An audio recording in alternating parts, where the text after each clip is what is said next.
Это один день в горах. Непал. Трек к базовому лагерю Эвереста. Каждый день новый участок пути, новая высота и новое видео.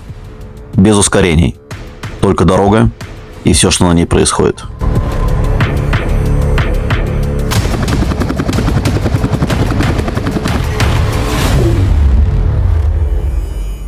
Середина октября, 5 утра.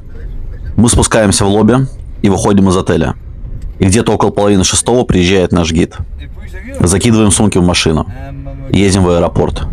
Улицы уже живут своей жизнью. Фары, мотоциклы, редкие прохожие. Так начинается путь к базовому лагерю Эвереста. 7 месяцев назад я купил билеты на самолет, и вот я здесь.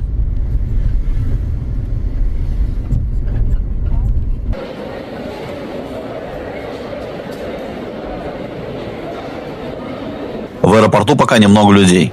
Скоро их станет больше. 2 предыдущих дня рейсы в Луклу отменяли из-за погоды. И теперь все ждут одного и того же. Когда можно будет улететь на трек.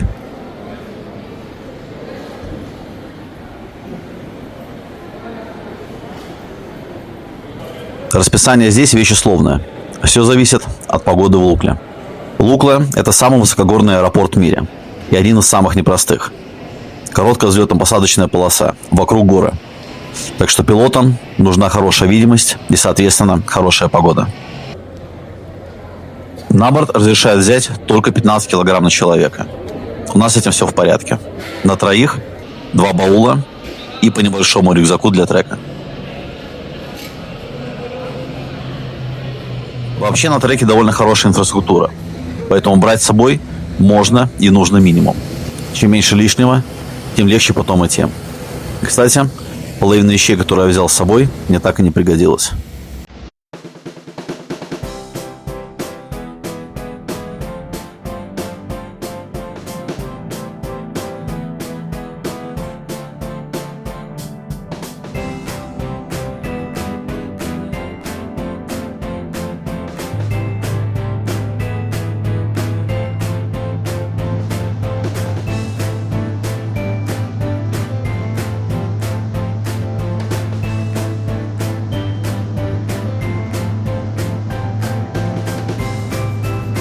Практически все пассажиры – это туристы, которые летят на начало трека.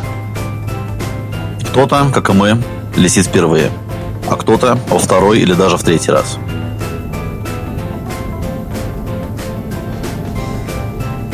Постепенно горы становятся ближе и выше. Самолет снижается. Все смотрят в окна.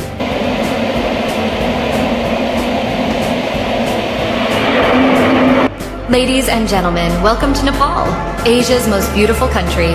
Join me as we explore Nepal's vibrant cityscape under the evening lights.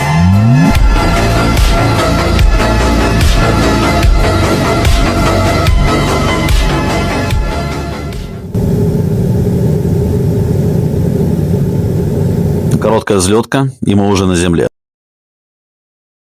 Здесь заканчивается перелет и начинается трек. Долгий и совсем непростой.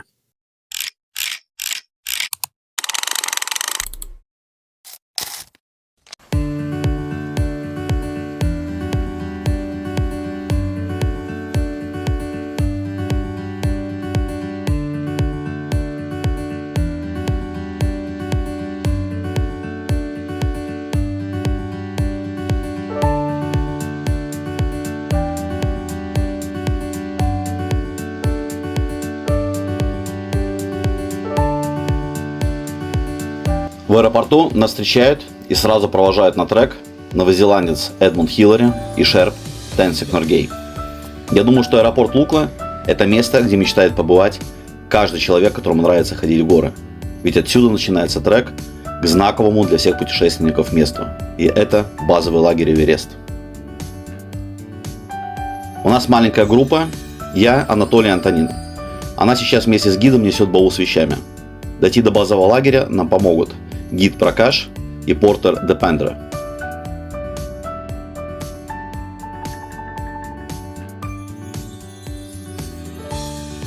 Вот так начинается этот славный путь, который приведет нас к подножию самой высокой горы в мире.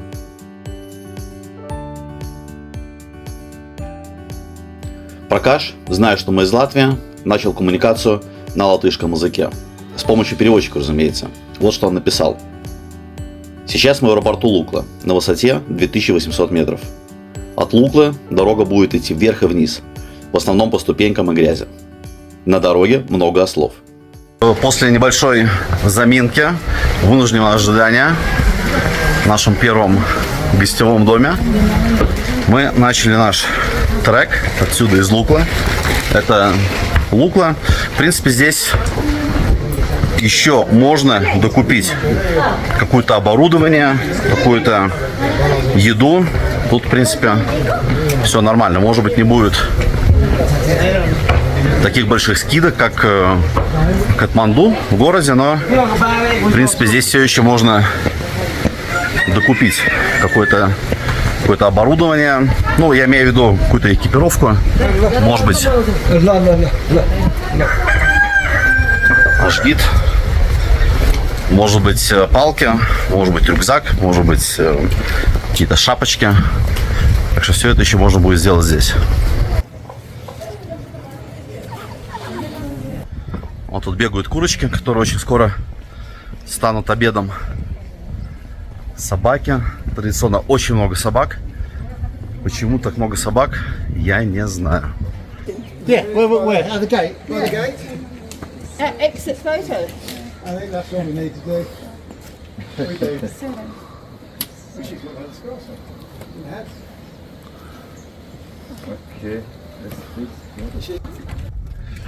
Ну вот, эти символические ворота изображают как бы начало трека.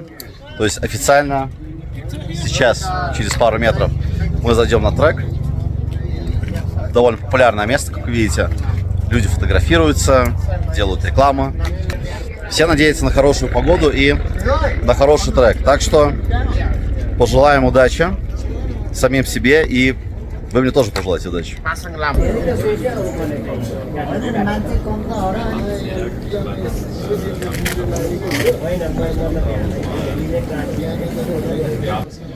Прямо у начала трека находится здание туристической полиции. Сейчас наш гид предъявит все разрешения, удостоверения, паспорта. В общем, здесь получается, скажем так, разрешение на трек. В нашем случае это делает гид, но гид сказал, что индивидуальные путешественники тоже могут, скажем так, идти на трек. Как это происходит у индивидуальных путешественников, я не знаю, но попытаюсь это выяснить.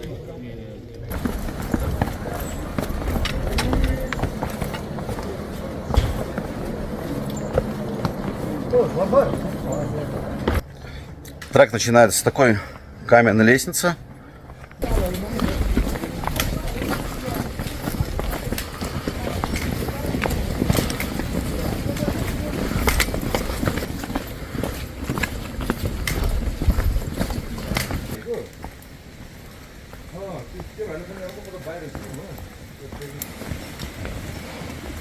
Вот так вот, не спеша, мы начинаем наш поход к базовому лагерю Эверест.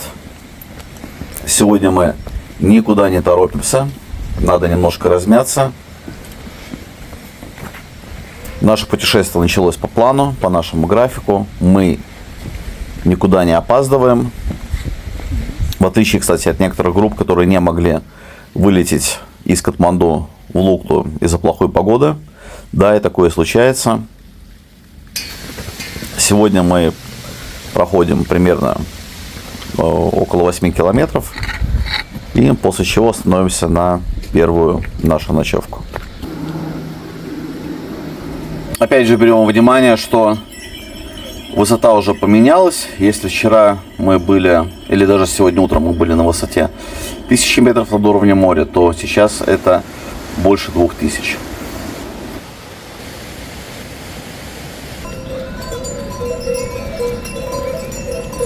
Ну, какие веселые ослики. А, не, это яки. Это же яки.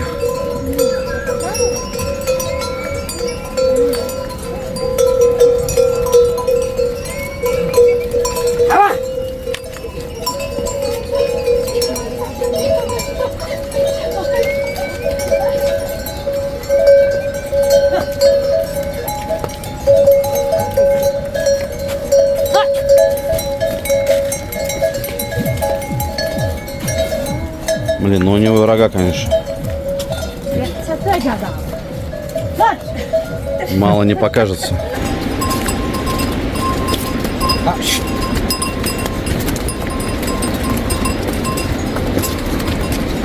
Ну вот, не успели пройти 2 метра. Опять идут ослы. Вот один отстает немножко. Все, иди, ослик. Иди, иди, догоняй своих, догоняй, догоняй. Быстрей, быстрей, быстрей.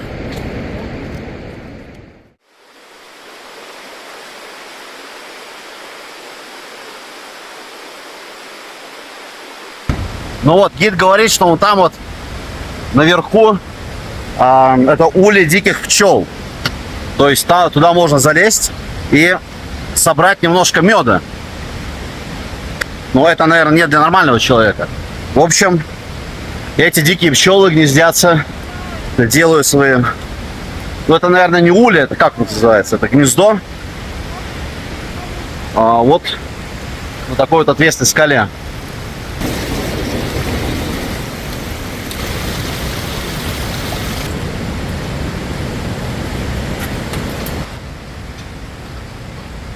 Можно было пропустить чувачков, они просто-напросто бегут по этому мосту со своими огромными рюкзаками. Лучше, конечно, продолжать громко.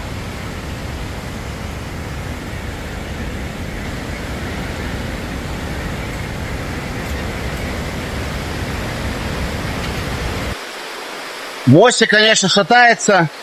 Вау, вау, вау, вау, вау. Спокойно, спокойно. Спокойно. Тут еще лучше не хвататься за перила, потому что они обмотаны вот эти вот колючей этой вот проволокой, да, замотаны. Так что нужно быть осторожным. Ну вот мы уже практически дошли до конца.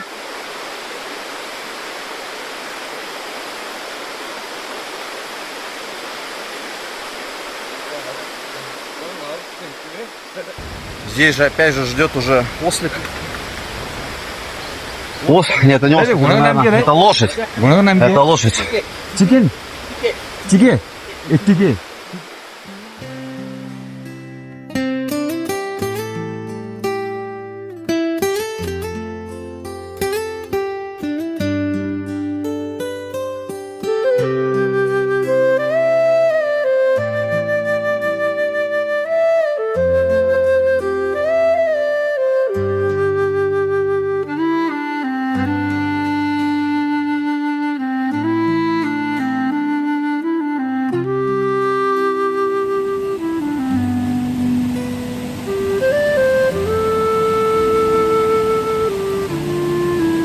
И вот первый серьезный водопадик у нас на пути.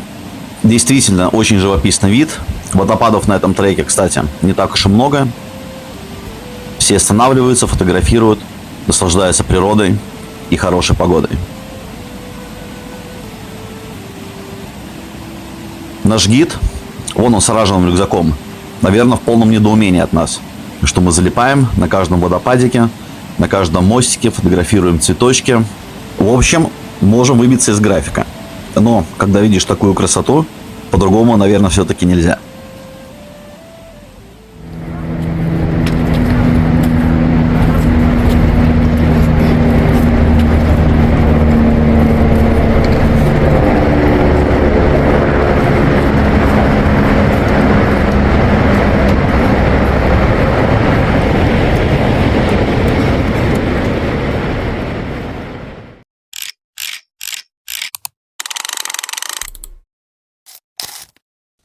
Здесь очень много собак.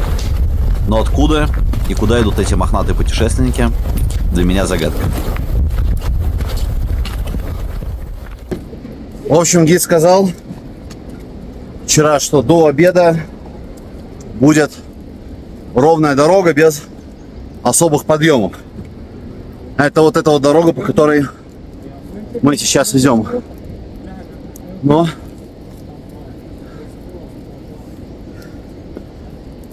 Понятия, как говорится, у всех растяжимые, а может быть даже и разные. Последние метры до привала, они и трудные после такого подъема, и легкие, потому что уже понимаешь, что можно будет отдохнуть.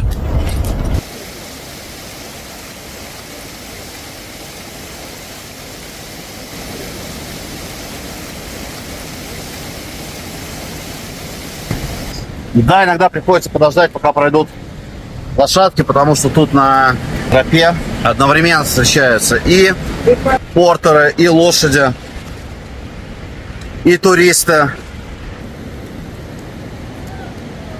Давай, давай, давай, догоняй, догоняй, догоняй, догоняй.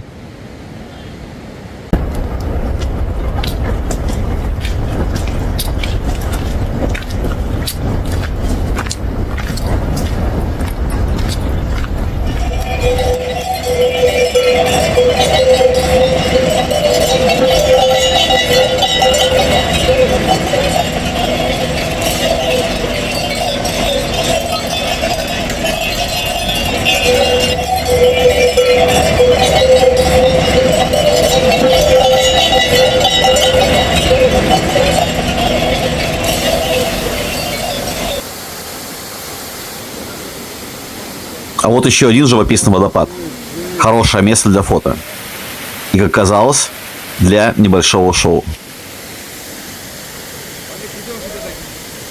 Просто пара решила искупаться, а все остальные внезапно сделали паузу.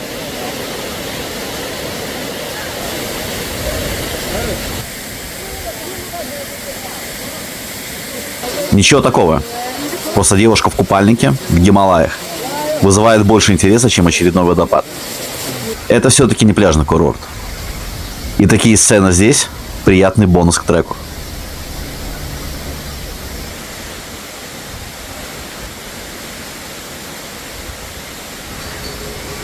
Очередной большой караван, но это мулы. А часто здесь можно встретить яков. А этих рогатых всегда надо пропускать.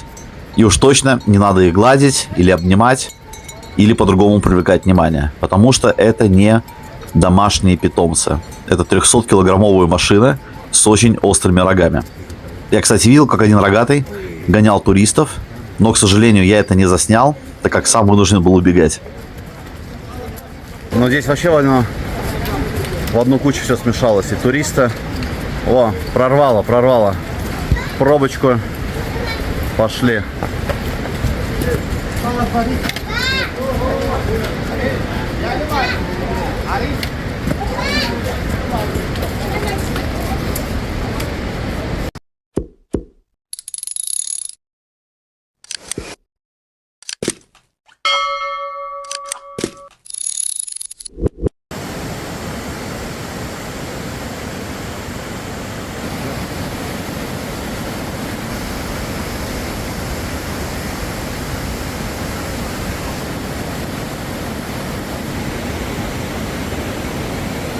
Очередное стадо ослов пришло.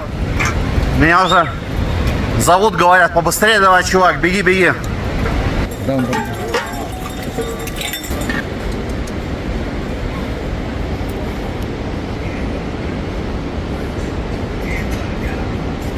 Все ослы ждут.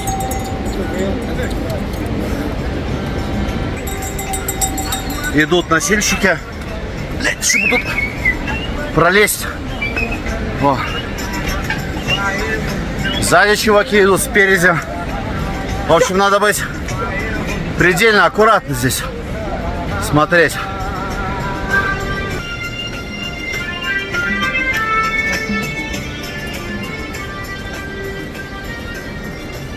После всех сегодняшних подъемов вверх и вниз, я все больше понимаю одну вещь.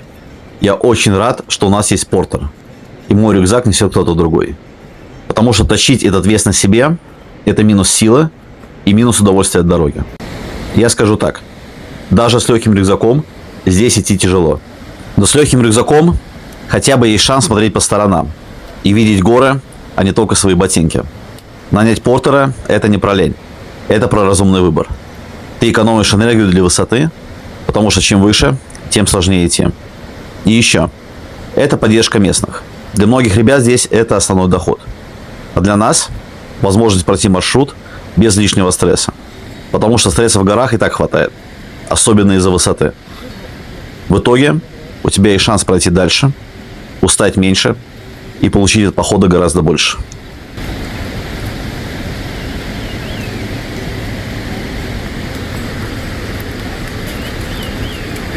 Бутылок по литру? По литру, скорее всего. Вот 50 килограмм. Человек несет 50 бутылок, минимум по литру, значит 50 килограмм. У него упаковка.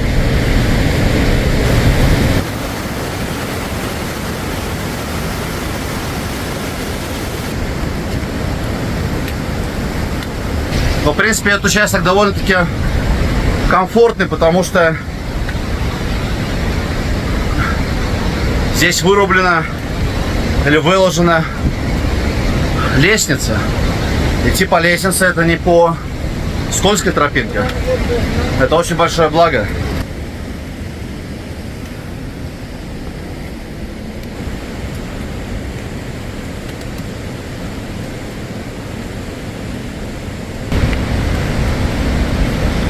Да, пускай это тяжело. И даже совсем непросто. Но это все-таки ступеньки, это лестница, которая идет вверх.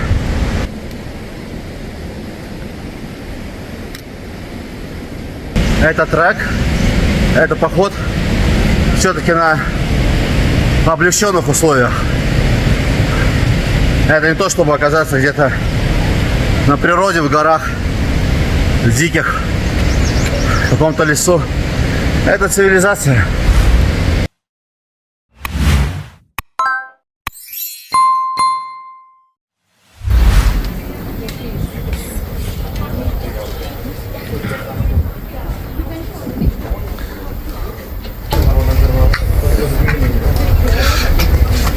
Но эти ворота считаются входом в национальный парк. То есть после пересечения этих ворот мы уже вступаем.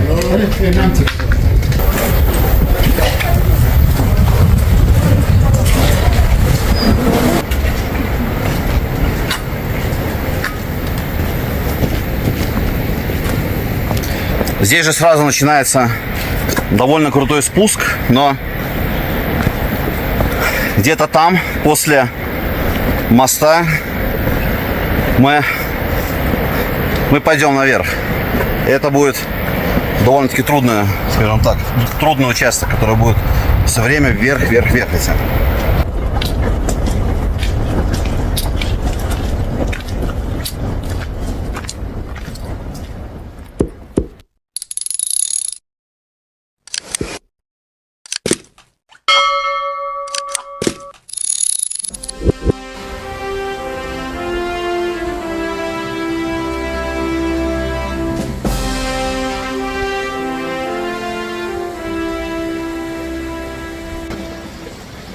Ну и вот, наконец-то, сколько уже, 4 часа 15 минут, мы дошли до Намчи-базара. Сказать, что я рад, это ничего не сказать. Вот там вот на горочке последние, скажем так, последние 2 километра они очень и очень жесткие. То есть это подъем все время в горку.